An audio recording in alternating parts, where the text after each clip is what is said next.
Admission की process शुरू हो चुकी है। सबसे इम्पॉर्टेंट इस वीडियो में हम लोग कुछ चीज़ें देखेंगे या कुछ चीज़ों पे बातें करेंगे, जैसे कि इम्पॉर्टेंट डेट्स कौन सी हैं, एलिजिबिलिटी क्राइटेरिया क्या है, इम्पॉर्टेंट डॉक्यूमेंटेशन कौन सी लगने वाली है, कोर्स की डिटेलिंग किस तरह से है और किस तरह से अप्लाई करना है, how to apply.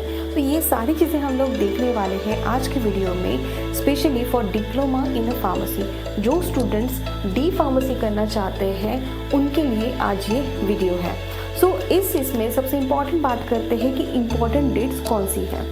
Important dates ऐसी है कि रजिस्ट्रेशन की जो डेट्स हैं वो रहेंगी 8 अगस्त से लेके 28 अगस्त 2024 तक। अगर आप 28 के बाद अप्लाई करना चाहेंगे फिर भी वो पॉसिबिलिटीज़ नहीं होगी, क्योंकि 28 तक ही आप रजिस्ट्रेशन कर सकते हैं, और जो रजिस्ट्रेशन करेगा उससे वही स्टूडेंट्स अगले प्रोसेस के लिए भी एलिजिबल होगा, अदरवाइज नहीं होगा।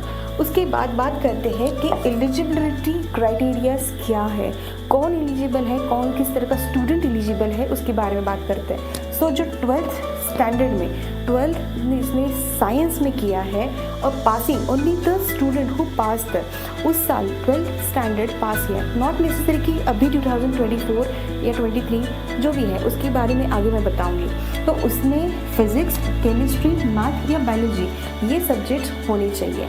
इसके अलावा सबसे इम्पॉर्टेंट बात है कि no MACD is required for this course. Okay, तो अभी कोर्स के बारे में बात करते हैं कि कोर्स एग्जैक्टली है क्या। ये कोर्स है, ये कोर्स डिटेलिंग है कि 2 इयर्स का फुल टाइम कोर्स है। ओके, तो इस फुल टाइम कोर्स में आपको क्या पढ़ाया जाता है। तो हर बार अगर फार्मेसी के बारे में बात करते तो वहाँ पे मेडिसिन प्रिपरेशन के बारे में बात होती है कि डिप्लोमा इन फार्मेसी में आपको फार्मेसी से रिलेटेड सारी चीज़ें सिखाई जाती है। तो इसको दो चीज़ों में डिवाइड कर दिया जाता है, एक थ्योरेटिकल पार्ट और एक प्रैक्टिकल पार्ट। तो थ्योरी में आपको पूरा नॉलेज दिया जाएगा और उसी ऊपर से आपको प्रैक्टिकल भी आपको परफॉर्म करना होगा।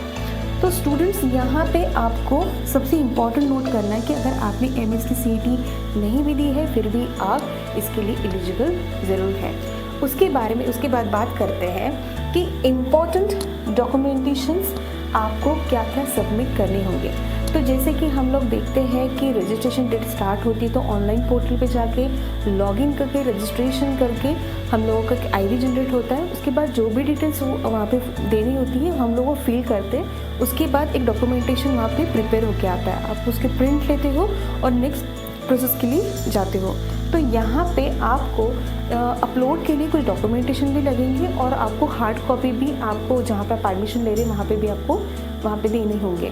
तो यहाँ पे आपको इम्पॉर्टेंट डॉक्यूमेंट्स रहेंगे 10th स्टैंडर्ड का मार्कशीट, 12th स्टैंडर्ड का मार्कशीट, लिविंग सर्टिफिकेट। उसके बाद अगर आप कास्ट में है तो कास्ट सर्टिफिकेट, कास्ट वैलिडिटी, अगर कास्ट का आप पार्ट कास्ट का है तो नॉन क्रिमिलियर भी लगेगा, फादर का इनकम सर्टिफिकेट भी लगेगा। साथ ही साथ अगर जैसे मैंने आपको कहा कि आप इसके पहले पास आउट हो चुके, समझिए 5 से 6 साल पहले, तो आपको अभी डी फार्मेसी करना है तो यहाँ पे एक सर्टिफिकेट होता है जिसको गैप सर्टिफिकेट कहा जाता है, वो सर्टिफिकेट आपको सबमिट करना होगा। उसके बाद आपको डोमिसाइल लगेगा, उसके बाद आधार कार्ड, फ़ोटो और नेशनलिटी, ये सारी डॉक्यूमेंटेशन आपको देनी पड़ेंगी वेबसाइट के लिए भी। तो वेबसाइट पे जनरली वेबसाइट पे इतनी डॉक्यूमेंटेशन नहीं लगती है, इसमें 10th, 12th, उसके बाद आपका फ़ोटो, ये चीज़ें लगती हैं। तो ये सारी डॉक्यूमेंटेशन आपके पास होने चाहिए हार्ड कॉपी में भी। उसके बाद बात करते हैं कि इसमें किस तरह से हम लोग अप्लाई कर सकते हैं, तो मैं लिंक आपको डिस्क्रिप्शन बॉक्स में ज़रूर भेज दूँगी। और अभी बात करते हैं कि कौन से कास्ट वाले स्टूडेंट इसके लिए अप्लाई कर सकते हैं। तो हर कास्ट का स्टूडेंट यहाँ पे कर सकता है, जैसे कि ओपन होगा VJNT, NT1, NT2, NT3, SBC, OBC, SC, ST, SEBC, सारे स्टूडेंट इसके लिए एलिजिबल हैं। और हर स्टूडेंट के एज पर देयर कास्टिज्म उस पर आपका अलग अलग तरीका अमाउंटिंग भी होता है, वो अलग प्रोसेस होती है कि आप जब एडमिशन करते तो आपको फीस स्ट्रक्चर कितना होगा। तो यहाँ पे आपको ध्यान दे के बस रिपीटेशन में इतना ही करूँगी कि आज के इस वीडियो में हमने देखी कि इंपॉर्टेंट डेट्स कौन सी है।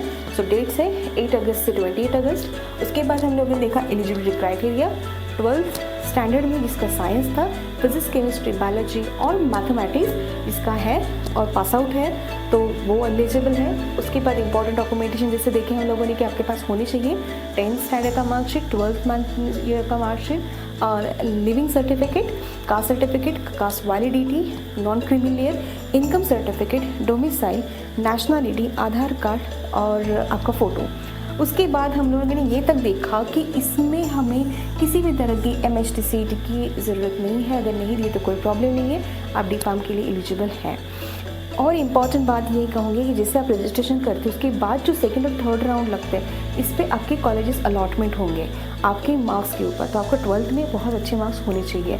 जो PCB ग्रुप होता है या PCM ग्रुप होता है उसके कैलकुलेशन पे ही ये सारी चीज़ें नेक्स्ट प्रोसेस में जाती हैं। उसके बाद हमने ये देखा कि किस तरह से अप्लाई करना है। तो लिंक पे जाना है और लिंक को जिस तरह से रजिस्ट्रेशन करेंगे और फॉर्म को फिल करते करते हुए उसके आगे एंड तक सबमिट करना है। उसके बाद कौन सी कास्ट वाले स्टूडेंट्स इसके लिए अप्लाई कर सकते हैं, ये सारी चीज़ें हमने देखी। सो फ्रेंड्स, ये था डिप्लोमा इन फार्मेसी के लिए एडमिशन की प्रोसेस। सारे इंपॉर्टेंट डेट्स, कौन कौन एलिजिबल है और बहुत सारी ऐसे इंपॉर्टेंट टॉपिक के बारे में हम लोगों ने आज की वीडियो में देखा। नेक्स्ट वीडियो में ज़रूर बात करेंगे न्यू कोर्स के बारे में। तब तक के लिए धन्यवाद। Thank you. सत साहिब जी।